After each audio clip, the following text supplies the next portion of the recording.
Selamat siang kamu yang ada di sana. Hari ini kita ngobrol-ngobrol lagi yuk. Tapi obrolannya temanya kita ganti ya. Setelah kemarin sempat berbucin-bucin, lalu kemarin tentang kematian, gloomy banget ya topiknya. Nah, sekarang kita bahas tentang yang lebih seru. Bagaimana jika bisnis kalian, usaha kalian, apapun itu bentuknya, tiba-tiba drop ya. Nah, kita ngobrol-ngobrol aja ya, ngobrol ringan, ngobrol santai. Nah, bisnis drop ini secara natural itu memang kadang kita bingung ya bagaimana. Kita sering merasa sudah melakukan yang terbaik, juga kita kenal banget pasar, kita udah lama di bisnis ini, tapi tiba-tiba aja bisnis ini tuh drop sekali dan kita nggak tahu penjelasannya di mana, salahnya di mana. Eh, Sementara kita udah ikut kompetisi, udah ikut persaingan, tapi kok kita tidak bisa survive ya. Nah, untuk itu mari kita bahas apa ya, apa sih kira-kira yang bisa jadi penyebab bisnis kita drop secara supranatural ya. Oke.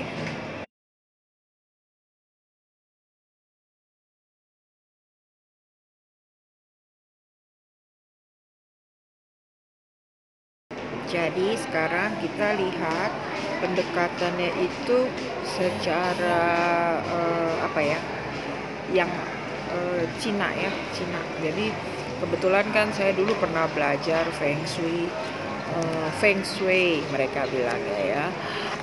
Lalu saya juga belajar astrologi Cina dan saya belajar beberapa astrologi lain seperti astrologi kunonya India ya, saya juga belajar itu.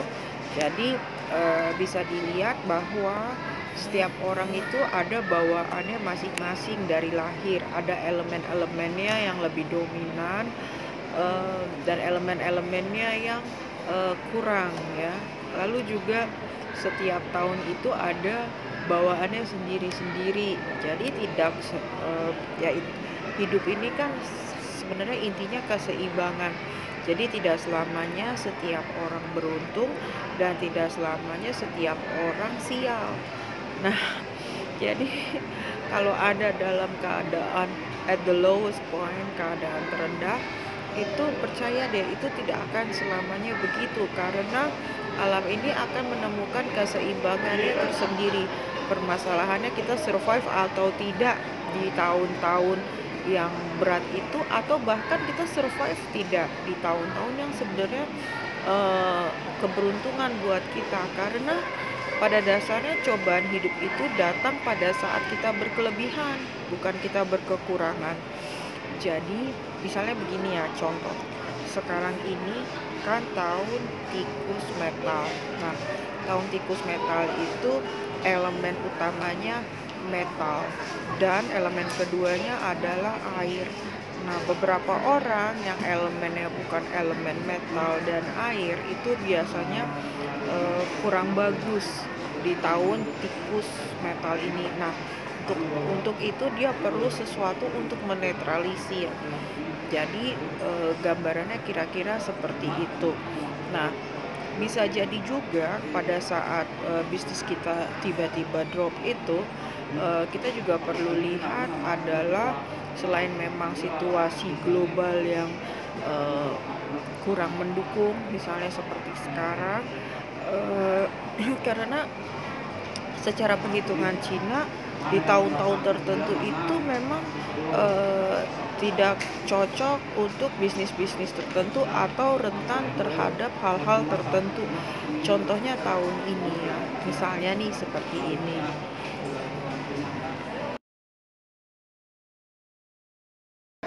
Jadi tahun ini itu kan tahun tikus metal ya. Situasi politik tidak lagi panas seperti tahun lalu. Indonesia udah jauh lebih tenang, bencana juga tidak seperti tahun lalu lagi, dan musim hujan yang berkelebihan itu udah nyari selesai sebentar lagi. Dan menurut saya kita nih selanjutnya sampai penghabisan tahun ini sudah jauh lebih tenang, walaupun memang ada satu dua bencana, tapi itu tidak bencana alam ya, itu tidak mengkhawatirkan. Nah, untuk tahun ini bisnis itu juga yang cocok itu yang berunsur metal. Nah, yang tidak cocok itu adalah makanan.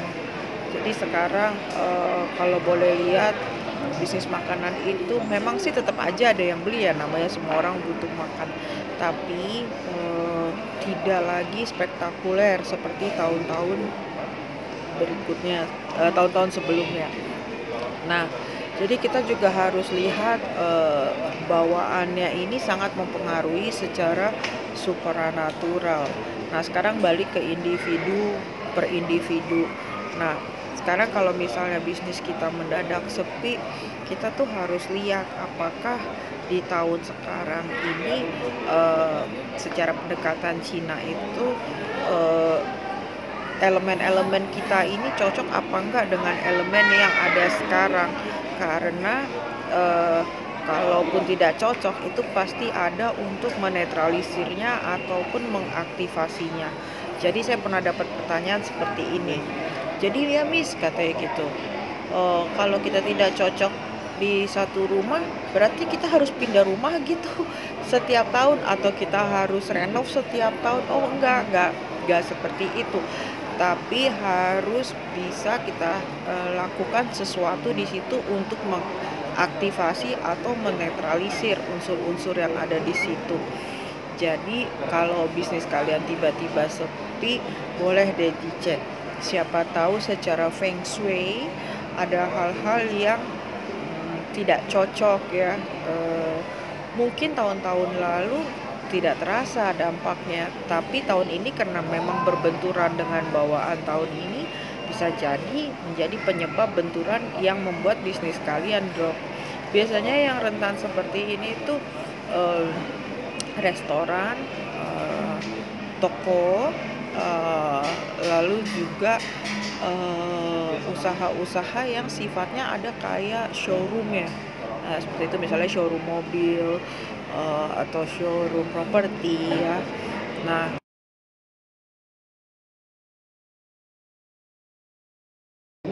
jadi yang juga sering orang salah kaprah itu, orang tuh suka selalu beranggapan bahwa kalau kayak bangunan itu ya, misalnya yang baik itu yang menghadap ke timur, atau misalnya yang nggak boleh itu menghadap ke misalnya tusuk sate yang kayak gitu-gitu tuh ya. Nah, padahal itu tidak selamanya begitu. Kayak misalnya orang Cina yang totok itu bilang, oh kalau ngadep selatan itu nggak bagus karena itu katanya tempat setan ngumpul. Padahal nggak juga, semua itu tergantung eh, apa eh, tahunnya juga, bawaan-bawaan. Kalau orang Chinese tuh sering sebut sebagai the flying star ya. Terus juga tergantung ya, jadi nggak bisa dihakimi gitu. Nah, kita juga harus benar-benar perhatiin bahwa eh, tidak ada, jadi waktu saya belajar Feng Shui ya di Singapura, tidak ada tempat yang 100% jelek banget.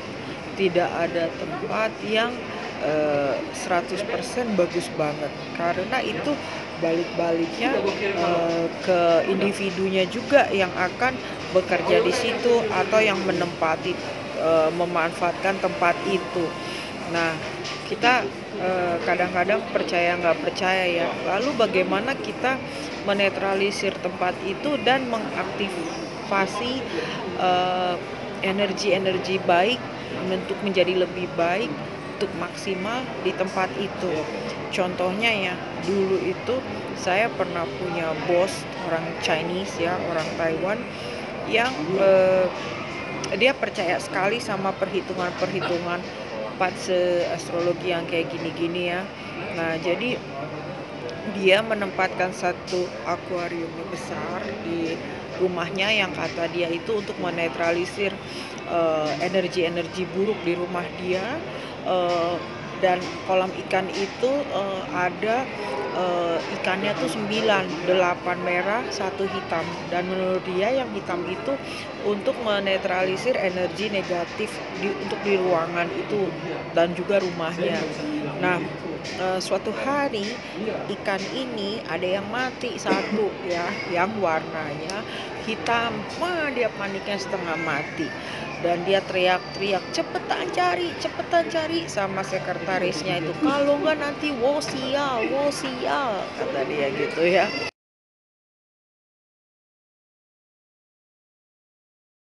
Nah, saya juga baru tahu kalau nyari ikan koki itu yang hitam peket ya, yang hitam peket gitu, ternyata susahnya setengah mati. Nah, sampai sore ikan koki ini tidak ditemukan dan si bos tiba-tiba dari kamar kerjanya menjerit-jerit saat dia menerima telepon dari suster di rumahnya kalau anak satu-satunya itu jatuh dari tangga. Nah, saya nggak tahu ya apa ini sugesti, apa memang benar ya. Eh, Ternyata memang ikan itu tuh yang 8 itu beserta elemen airnya itu memang menetralisir energi jahat yang ada di dalam ruangan itu atau di rumah itu. Nah, ya walau alam lah ya, tapi hal-hal kayak gitu tuh sering saya dengar cerita-cerita kayak gitu. Nah, kalau memang untuk kebaikan ya kenapa enggak gitu kan.